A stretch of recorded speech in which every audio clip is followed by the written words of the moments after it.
a sheet of paper out on notes because, again, we're going to talk about the complex numbers, which really come from imaginary numbers.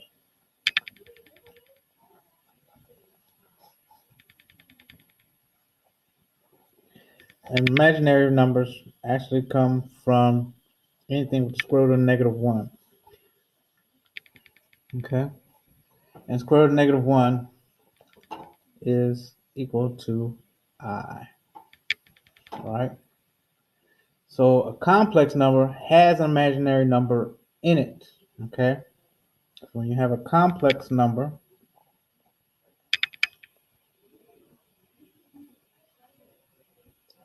okay, is of the form of A plus BI.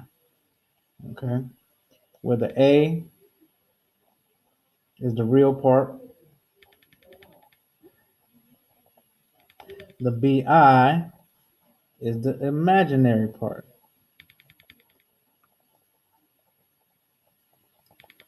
Okay? So that's what we're going to start going over and getting a little focus on that. So again, let's pay attention as I go through this little exercise with you. Okay? Okay, so here we go. To get started, can you identify which of these numbers does not have a real square root? Okay? It does not have a square root. You can never take the square root of a negative number. Exactly. Negative numbers, like -1, don't have square roots. You might guess the square root of -1 is -1, but squaring -1 gives you +1. And if you square +1, you still get +1. So then what number squared gives you -1? Well, we said this equation has no real solution.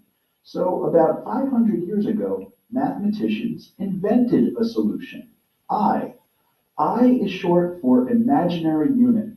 I is defined as being the number whose square is -1.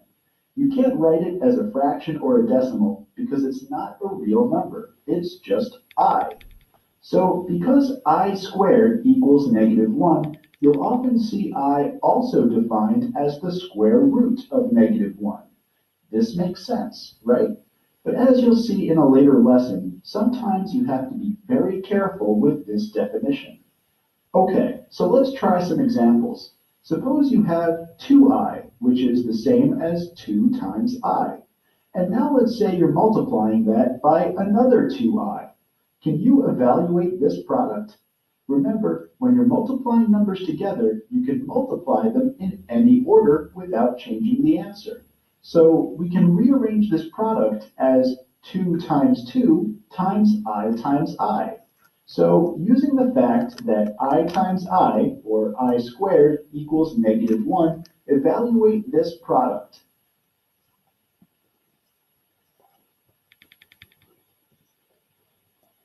So we know that 2 times 2 gives you 4. And I times I is I squared, which is -1. So your answer should be -4. Excellent. So 2 times 2 is 4, and I times I is -1. So this product is -4. So you could say that the square root of -4 is 2i, because 2i multiplied by itself gives you -4. Okay, so try another example. How would you evaluate this expression, the square root of -9? Well, 9 is a perfect square, so if you took the square root of 9, you should get 3. And with that negative in there, the square root will end up with an I. Exactly. So if you square 3i, you'll get -9. Do you see a pattern? To evaluate these square roots of negatives, you took the root of the positive number and then multiplied by I. So let's look at another example, the square root of -7. If you were asked to simplify this, then you'd say I times the square root of 7. Let's double check that. If we take I times the square root of 7 and square it, so we're multiplying it by itself, what do we get? Well, we can reorder the terms so it's I times I, and then times root 7 times root 7. I times I is negative 1, and root 7 times root 7 is 7. And sure enough, negative 1 times 7 is negative 7. So this is the correct answer. So then how would you simplify the square root of negative 13? Your answer should include the square root symbol. So when you see the negative, it's going to be an I, and then radical 13. Nicely done. So you can write the square root of negative 13 as I times the square root of 13. This is the simplified expression. Next, let's look at the square root of negative 12. If you were to simplify this expression, a good start would be to write it as I times the square root of 12. And you can further simplify this by taking a closer look at the square root of 12. Remember how to simplify roots? Root 12 is the same thing as root 4 times root 3, and root 4 is 2. So I times the square root of 12 equals I times 2 root 3, and you can write it like this, 2I times root 3. So this is the simplified expression for the square root of negative 12. Try one more example and simplify the square root of negative 45 so that the number under the root is positive and has no square factors. Okay, so again, you got to know your perfect square that goes in 45, which would be 9. Square root of 9 would be 3, so the 5 will be left in there. So on the outside, you should have 3I and radical 5. Brilliant! So first, you can write this as I times the square root of 45. Then you can simplify root 45, which has a square factor of 9. So your fully simplified answer is 3I times the square root of 5. Nicely done. Before getting into complex numbers, let's look at imaginary numbers, like 7i and 2i. If you add them together, what do you get? If I have 7 I's and I add 2 more I's, you would have 9I. Right, so 7i plus 2i is 9i. Now, instead of adding two imaginary numbers together, let's add a real number like 3 to the imaginary number 2i. There's no way to further simplify this expression, right? So we have a real number plus an imaginary number. And this is what's known as a complex number. It's any number that can be written in the form a plus bi. So that's a real number plus an imaginary number. Let's look at a few more examples of complex numbers. 4 minus 5i, which you can also write as 4 plus negative 5i. It's a real number, 4 plus an imaginary number, negative 5i. Another example is the real number 4 by itself. But wait a second, what about adding an imaginary number? Well, we can equivalently write this as 4 plus 0i, right? So for this complex number, a is 4 and b just happens to be 0. So all real numbers are also complex numbers where the coefficient of the I term is 0. And 5i by itself is another complex number. It's the same thing as 0 plus 5i. So imaginary numbers are complex numbers where the real term is 0. So next, which of the following are complex numbers? For which of these can you find values of a and b and write them as a plus bi? Well, this already has that. We know that we can write this here. This would have a real part of 0. And this one also can be written there. Exactly, they're all complex numbers. 17 is 17 plus 0i. This is 0 minus 8i. And 0 is the same as 0 plus 0i. So all of these are in fact complex numbers. Next, let's take a closer look at the complex number negative 6 plus 3i. When you see notation like this, a complex number in parentheses with RE written outside of it, that means we're taking the real part of the complex number. So what's the real part of negative 6 plus 3i? It's negative 6. That's the part that's real. Try finding the real parts of a few more complex numbers, and keep in mind that the real part could be 0. Okay, so in the first one, we see that our real part is 7. Here, the real part would be negative 5.3. And here, you don't see anything added with that, so that means our real must be 0. Right, so the real part of 2i plus 7 is 7. Negative 5.3 is already a real number, so its real part is negative 5.3. And 8.6i is an imaginary number, so its real part is 0. Okay, so that's the real part of a complex number. When you write a complex number as a plus bi, the real part is a. Similarly, the imaginary part, or the IM of the complex number, is b. So the imaginary part of negative 6 plus 3i is 3. Notice that it's not 3i. It's just the coefficient of the I term, the number 3 by itself. So go ahead and find the imaginary parts of the 3 complex numbers you saw earlier. So remember, it's just a coefficient. So on the first one, it would be 2. The next, you don't see imaginary part, so it must be 0. And here, that's the imaginary, so that should be 8.6.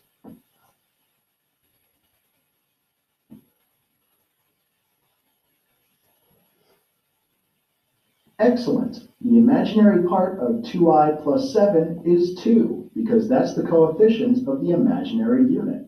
Negative 5.3 is real, so its imaginary part is 0. And the imaginary part of 8.6i is 8.6. Try a little more practice and find these imaginary parts. So again, it's the coefficients with that, so that should be negative 4. Now, just like any variable, if you do not see a coefficient in front of there, that should be 1. And then if that, again, you don't see it, but it's a subtraction, that's going to make that a negative 1. Right, so this first imaginary part is negative 4. 7 plus I is the same as 7 plus 1i, so this imaginary part is 1. And the imaginary part of 7 minus I is negative 1. So now let's pay attention to how I to different powers, how that all of that works. Okay, so again, let's continue with your notes. And Start let's with follow. I, the imaginary unit, and let's square it. What real number does I squared equal? I squared equals, remember, negative 1. Right, I squared is defined as being equal to negative 1. Okay, so next let's look at I cubed, or I to the third power. How can you evaluate this expression?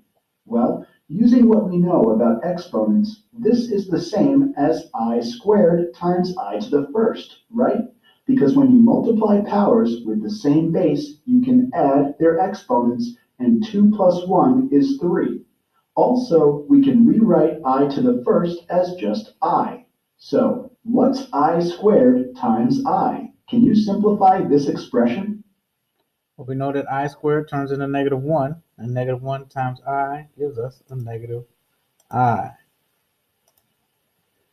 Nicely done. So I squared you'll commonly see this written as negative I. So that's the answer. I cubed equals negative I.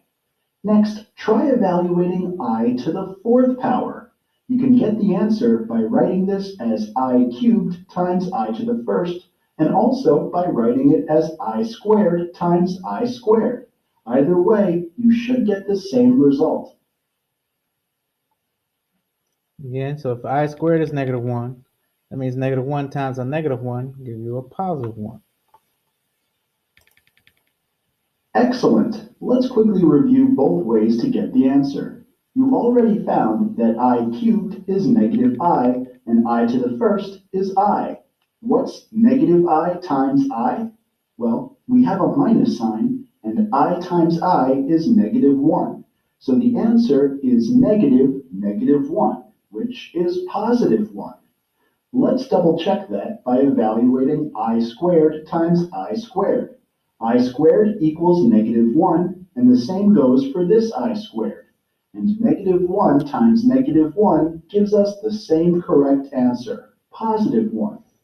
Okay, so that's I squared, I cubed, and I to the fourth. Can you simplify I to the fifth? Well, I to the fourth is 1, so that extra I, so that makes that just a regular I. Right, I to the fifth is what you get when you multiply I to the fourth by another I, giving you 1 times I, or I. So I to the fifth is exactly the same as just having an I by itself. That's pretty interesting. Okay, what's I to the sixth? Well, if I to the that should give you a negative 1. Excellent, so I to the sixth equals negative 1, just like I squared. Now, we said that I to the first equals I, and let's rearrange the other powers you evaluated here. Notice a pattern? If you were to evaluate I to the seventh, you'd find that it equals negative I, just like I to the third, and I to the eighth equals 1, just like I to the fourth. Here are the next four powers, and the next four, and the next four. See the pattern now? When the exponent is a multiple of 4, you always get 1, and the pattern repeats every 4 integers, cycling between I, negative 1, negative I, and 1. Try using this pattern to determine what I to the 34th power equals. Is it I, negative 1, negative I, or positive 1? Nicely done. You could keep writing out this table until you get to 34. Or you might have realized that 34 is an even number, so the answer has to be either negative 1 or positive 1. And 34 is not a multiple of 4, so I to the 34th equals negative 1. Try using this kind of reasoning to figure out what I to the 2003 equals. Yes, 2003 is a very large number, but maybe you can cleverly figure out which column of this table I to the 2003 belongs to. Precisely. One way to figure this out is to realize that 2000 is a multiple of 4, so I to the 2000 equals 1. That means I to the 2001 equals I to the 2002 equals negative 1, and I to the 2003 equals negative I. Okay, so now that you've got some practice raising I to positive exponents, let's look at I to the negative 1. How can we simplify this expression? Well, you may remember that raising a number to a negative exponent equals 1 divided by that number to the positive exponent. So I to the negative 1 equals 1 over I to the first, or 1 over I. What now? Well, without changing the value of this expression, we can multiply the numerator and denominator by I. If you multiply these fractions, what simplified expression do you get?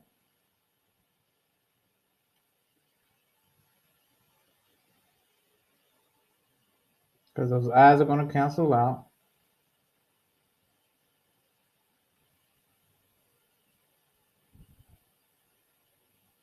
You should get negative. Right, so multiplying the numerators, we have 1 times I, or I, and multiplying the denominators, I times I is negative 1. So we have I over negative 1. Dividing by negative 1 is the same as multiplying by negative 1, right? It just makes the number negative.